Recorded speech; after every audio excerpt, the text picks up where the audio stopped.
Hello， 大家好，歡迎翻到嚟 channel， 我嘅熱愛科技，我係 Mac。咁喺 channel 同大家分享啲有趣性嘅科技產品，仲同埋當面使用魔術片、魔術嘅收費裝備，記住要將subscribe 埋，跟蹤我冇收費嘅收費，唔好 miss 任何一啲啦。我會3秒鐘你 ，3、2、1，OK。咁我哋今日啦就要準備同大家分享一下，我用咗一個 Sony 嘅 A6700都幾個月嘅時間之後啦，我想同大家分享一下啦，我自己最常用嘅幾個1、2、3嘅自定義模式。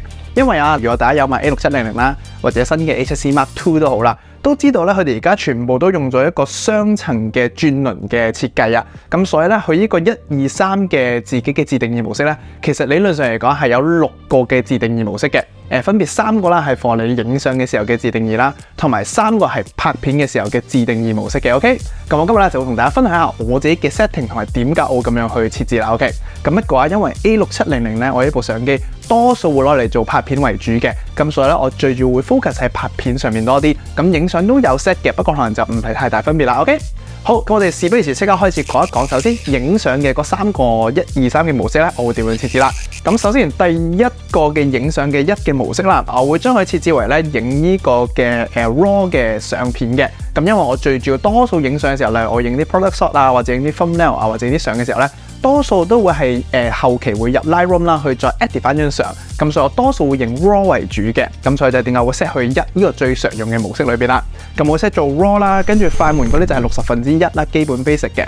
跟住光圈就開到最大啦。跟住 ISO 咧 ，ISO 會設置做 auto 嘅。因為多數例如你影相嘅時候啦，有時要快去影嘅時候咧，你未必全部3個元素，即係快門、光圈、ISO 自己都可以即刻轉到。咁所以我多數咧都會 ISO 交俾部機去設置。咁如果有時真係我想要光少少或者暗翻少少嘅時候啦，我就會再用呢個嘅曝光補償啦，去轉翻例如加0.3啊、加0.6啊或者減0.3啊咁樣去設置翻嘅。咁樣相對嚟講，我自己覺得會比較快速去影到相嘅一個模式嚟嘅。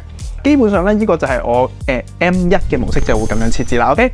咁而影相嘅 M2嘅呢個模式咧，我會 set 咗咧係影 JPEG 嘅。咁點解會影 JPEG 咧？其實2同3我都會 set 咗影 JPEG 嘅，因為咧我呢兩個 mode 啦就係 for 平時例如日常出街啦，又或者去旅行啊，去輕鬆咁樣影相嘅時候，即係我會覺得我未必會想全部相都會去做後期再去做 edit 嘅時候啦，我會想簡簡單單影完就可以直出，因為大家都知道 Sony 本身嘅相機啊，直出嘅相可能個顏色未必咁靚嘅，咁所以咧。喺呢個模式裏邊咧，因為我想直出啦，我想 JPEG 唔做後期 edit， 咁所以咧我除咗 set 做 JPEG 之外啦，我呢度咧亦都 set 咗風格外觀，即係呢個 creative look， 我會 set 咗做呢個 FL 嘅。咁我會 set 咗做 FL 係因為啦，我會比較中意佢呢個 creative look 裏邊嘅呢一個嘅濾鏡啊。咁但係我都自己再微調咗一啲嘅參數啦，令到直出嘅顏色啦會再符合我自己嘅 taste 多少少。咁而其他嘅嗰啲，例如快門啊、光圈啊、ISO 啊嗰度，我就其實跟翻做M1 嗰個嘅模式裏邊嘅差唔多。咁其他就冇乜太大分別噶啦。OK。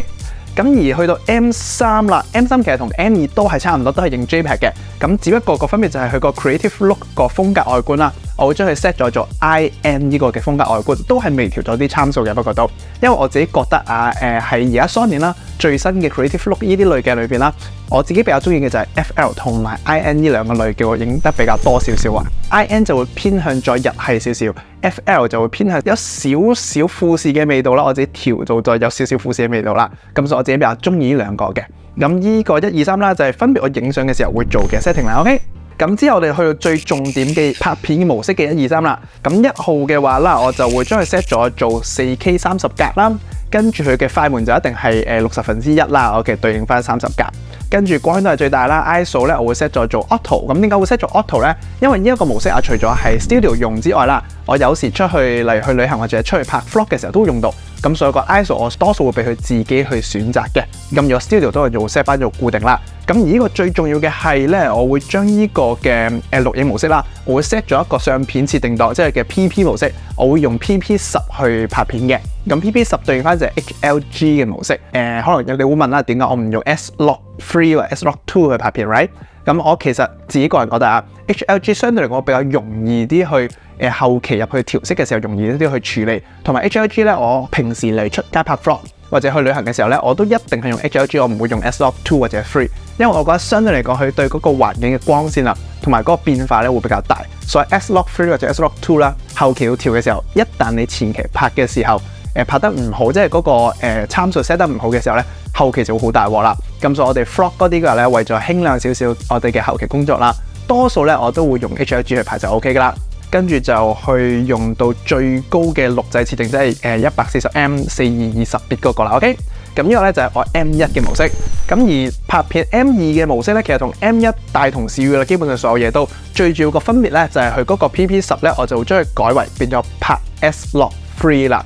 咁呢個咧我就會係 Studio 拍為主嘅，因為 Studio 嘅燈光啊，所有嘢都即係比較容易係 under control， 我容易啲控制嘅狀態。所以2號呢個模式咧，我就 set 咗做 S-Log3 啦。咁因為 set 咗做 S-Log3 啦，所以我嘅 ISO 咧就唔會設做 auto， 我 ISO 咧就會 set 咗係最低個 limit 就係800嘅 ISO。咁其他都係 4K 30格啊、60%嘅快門啊，全部一樣噶啦。最調就係 S-Log3 咁樣嘅啫。咁而最後啦，第3 M3 嘅拍片模式咧，我就會將佢設我做咧，我比較常用嚟拍一啲 B-roll， 例如係 studio 拍 B-roll 又好，或者去旅行都會用嚟做拍 B-roll 一個慢動作嘅模式。咁我就會將佢 set 咗做 4K 60格，咁所以快門就係125%啦。咁因為我可以好容易見到啲嘢，我想拍個慢動作，或者見到啲畫面，我想好快轉嘅時候，我就可以一轉個轉盤咧，就可以去到呢個模式，直接按錄影就可以做到。咁就唔使自己再慢慢 set， 我要揀翻 4K 60格，跟住又要轉個快門125%，又 blah blah blah 咁樣，其實好麻煩啦。咁所以我3號呢個轉盤咧就會 for 我突然之間要拍 B-roll 嘅時候去用，所以我就會 set 咗 4K 60格啦，125%嘅快門啦，跟住 ISO 都係 set 咗 auto 嘅。咁而我嗰個 PP 我都係用翻 PP10，即係呢個嘅 HLG 嘅模式去拍。咁如果我假設真係我想要用 S-Log3 嘅時候咧，我先再手動去搞翻個 S-Log3 咁樣啦。OK。好，咁呢6個咧就係我自己 set 咗俾我自己咧最方便去試用嘅6個嘅拍片啦同埋影相嘅模式啦。咁但係每一個人嘅使用習慣啦，或者每一個人嘅用途都唔一樣嘅。咁所以可能你哋會有其他嘅設置嘅方法，都一定會嘅。咁如果你哋有啲咩特別，你哋用上手覺得好方便喎，好好用嘅 idea 咧，歡迎你哋喺下邊 comment 同我講，或者同大家 share 一下去交流一下嘅。咁如果你睇完呢片覺得有少少幫助嘅話咧，記住幫我 like 咗條片同埋 subscribe 我 channel 支持一下。或者如果你哋有啲咩其他想睇嘅題材都可以問我嘅，或者我可以拍多條 share 呢個 Sony A6700嘅一啲快捷鍵嘅設置，因為都係我自己用咗好耐嘅時候，覺得呢啲掣 set 呢啲地方咧會比較方便用嘅喎。咁如果你有興趣睇，歡迎下邊留言同我講。OK，咁我就係一個熱愛科技魔術師咩，我哋下條片再見 ，peace。